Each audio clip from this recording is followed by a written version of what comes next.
ဟုတ်ကဲ့အားလုံးပဲမင်္ဂလာပါဒီနေ့တော့ကျွန်တော်နဲ့အတူတူcorridor အသုံးပြုပြီးတော့ကျွန်တော်တို့ကားပေါ်မှာဂျပန်ဆာမူရိုင်းဒီဇိုင်းလေးတခုကျွန်တော်ဖန်တီးကြည့်အောင်ဗျာဆိုတော့ကျွန်တော်နဲ့အတူတူဗီဒီယိုဆုံးထိလိုက်ကြည့်ပေးဖို့ဖိတ်ခေါ်ပါတယ်ခင်ဗျာ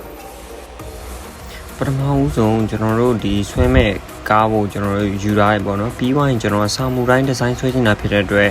လိုအပ်တဲ့ accessory တွေကိုကျွန်တော်တို့ဒီ Google တို့ Pinterest တို့အဖြစ်ကျွန်တော် download ဆွဲပြီးတော့ကျွန်တော်ပြ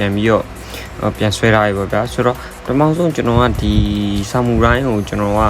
main character အနေနဲ့ထားပြီးတော့ကျွန်တော် design ဆက်မှာဖြစ်တဲ့အတွက်ဒီကောင်ကကျွန်တော်အရင်ဆုံး stable ချမယ်ပေါ့ဗျာstable ချပြီးတော့ကျွန်တော်တို့ဒီကောင်ကတော့ကျွန်တော် stroke ပေးထားလိုက်မယ်stroke ပေးထားရဆိုရရွယ်ချက်ကတော့ဒီနောက်ပိုင်းကျွန်တော်တို့ဒီပုံလေးပိုင်းတင်တဲ့ခါမျိုးကျရင်ဒီကောင်ကိုဖုံးမသွားစေချင်လို့ပေါ့ဗျာနောက်တစ်ခုပြီးသွားရင်ကျွန်တော်တို့ကဒီ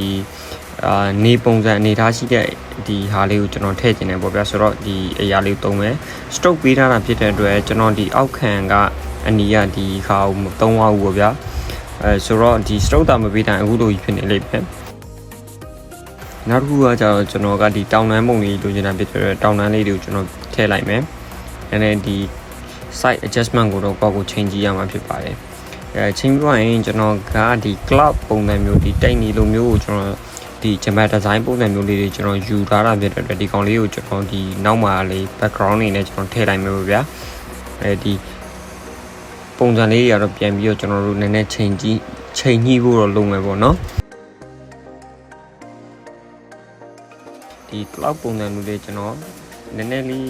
တော့အလုပ်လေးစောင်းပြီးတော့ကျွန်တော်လုပ်လိုက်တယ်ပြီးသွားရင်ကျွန်တော်တို့ဒီ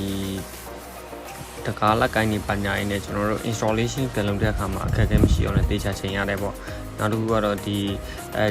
ဂျပန်မှာအသုံးပြုကြတဲ့ဒီအိမ်ပုံစံပေါ့အရင်ခေတ်အောင်ပုံစံမျိုးတွေဒီနန်းတော်ပုံစံမျိုးတွေကိုကျွန်တော်ဆွဲရတဲ့ဟာလေးတွေကိုနည်းနည်းချင်းပြန်ထည့်မယ်ပေါ့ဒီနောက်တွေရှေ့တွေမှာပေါ့နောက်ပြီးသွားရင်ဒီဂျပန်မှာအသုံးများတဲ့ဒီမျိုးရိုးပုံစံမျိုးဟာလေးနဲ့ဒီဆာမူရိုင်းဆိုတဲ့ဂျပန်စာလေးကိုကျွန်တော်ယူပြီးတော့တွဲသုံးပြီးတော့ဒီဇိုင်းတစ်ခုဖန်တီးပြီးတော့ဒီတကားနာလောက်မှကျွန်တော်ပြန်ထည့်လိုက်တယ်ပေါ့ဗျာနည်းနည်းလေးတော့ကြီးဖို့ပါလို့ပြောဒါမှတည်းဒီဇိုင်းလေးပြသွားမယ်ဆိုရင်ကျွန်တော်တို့ဒါကကားပေါ်မှာဂျပန်ဆာမူရိုင်းဒီဇိုင်းလေးတစ်ခုဖြစ်သွားတယ်ပေါ့ဗျာအရေးကြီးဆုံးအချက်ကတော့ကျွန်တော်တို့လုံးမဲ့ subject နဲ့ကျွန်တော်တို့လုံးမဲ့ concept ကအရေးကြီးခင်ဗျဟုတ်ကဲ့ဗီဒီယိုဆုံးလေးကြည့်ပေးကြတဲ့အတွက်လည်းကျေးဇူးတင်ပါတယ်နောက်ဗီဒီယိုတွေမှာလည်းကျွန်တော်တို့ထပ်တွေ့ကြအောင်ဗျာအားလုံးပဲကျေးဇူးတင်ပါတယ်